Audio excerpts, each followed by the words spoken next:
it on. Tina says hello. Hello. Hello. So we are at the Hall of Fame right now.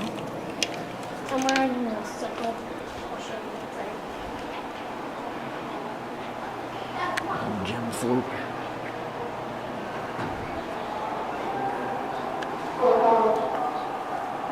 So we are right here right now. Right here. Because we're right over here. Then I think I want to go upstairs so I can see the dolphin stuff. Chica. Chica.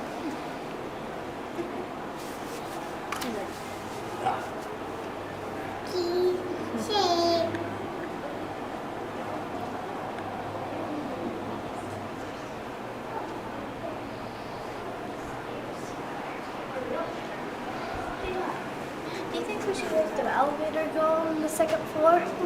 Because I want to check out the second floor. Check all this out, Tony.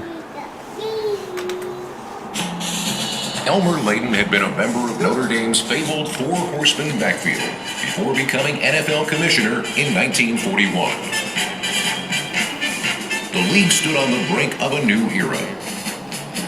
Chicago's 73-0 drubbing of Washington in the 1940 championship was the first NFL game ever broadcast nationally on the radio.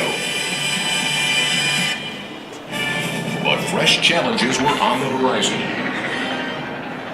Many of the NFL's top players served their country in World War II. They're seeing the mighty Bears for the last time. 10 of them are leaving for the nation's armed forces. Layden guided the league through this difficult period, enlisting replacement players, convincing others to come out of retirement, and merging several teams to keep the league viable. The most notable team was the Steagles, a combination of the Philadelphia and Pittsburgh franchises. 35,000 are on hand, including the wounded and General Eisenhower. Layden's tenure was dominated by George Halas's Chicago Bears, who won 4 titles in 7 years to start the 1940s. The Monsters of the Midway featured 8 future Hall of Famers, including Bronco Nagurski and Sid Luckman. Pretty cool, huh? Sent me a picture of that.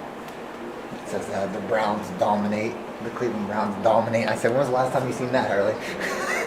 Never in his lifetime. No, it was. He eventually got the messages. Okay, let's keep walking.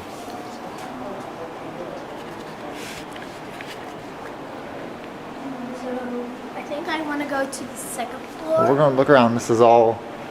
Look, it goes around from the 1930s, 20s? 1920s? Huh? With that? Tina, hold up.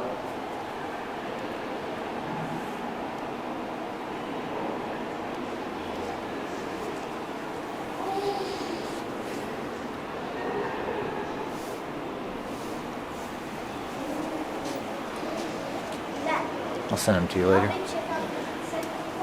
Tina, you're so obsessed with the second floor. We're going to go look around. We're really not in too much of a rush. When Bert Bell took the commissioner reins in 1946, it was clear that World War II had created a new breed of player. There were no face masks and no holds barred. A ball carrier was actually allowed to get up and run if he was tackled, as long as the whistle didn't blow and his forward motion wasn't stopped. That's a weird rule. A new rule instituted in 1950, allowing unlimited free substitution, meant that players no longer had to play both offense and defense. No coach took better advantage of the That guy looks like a lineman. He's wearing integration of the pro player ranks than Cleveland's Paul Brown. The first coach to call plays from the Put the sideline Cincinnati by Bengals rotating guards, stadium's name, Paul Brown Stadium. revolutionized the modern game. To protect quarterback Otto Grant, he invented the single bar face mask and taught his blockers to create a pass pocket. Between 1950 and 1955, the Browns made 6 straight appearances in the NFL title game, winning 3. Though the era of the Iron Man was over, it was an iron-willed quarterback that further propelled the pro game into the national consciousness. In the 1958 championship game, Johnny Unitas led a Colts team featuring Oh my God, the 1958 championship championship game. in the first ever sudden death overtime in NFL history.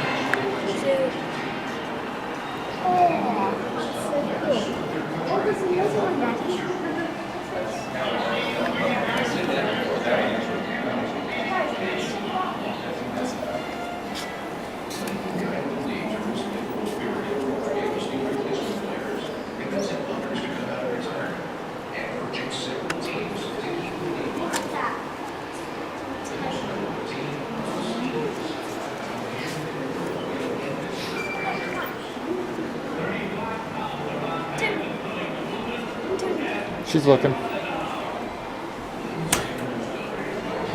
I guess we're By gonna- 1960, pro football had not yet left a forceful imprint on American culture. Should.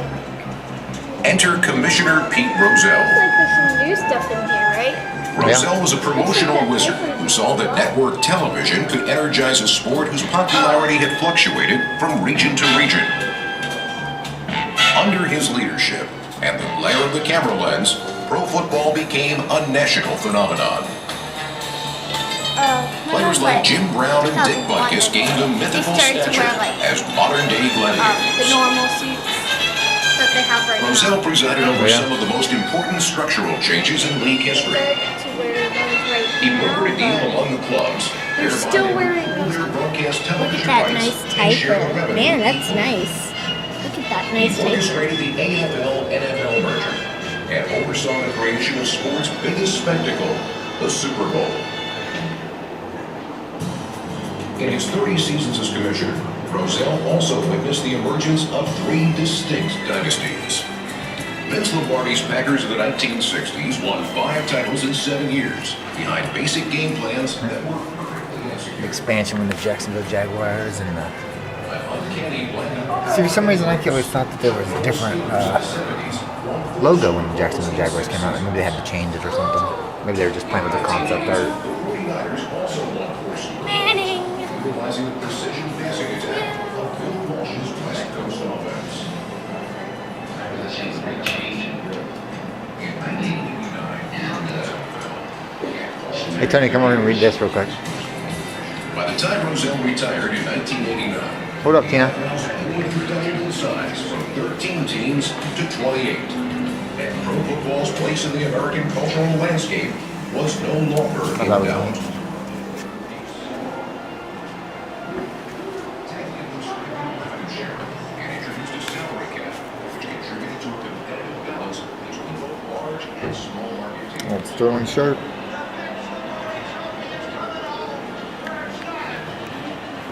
Still, 2 dynasties emerged during his reign. Jerry Jones's Cowboys in the early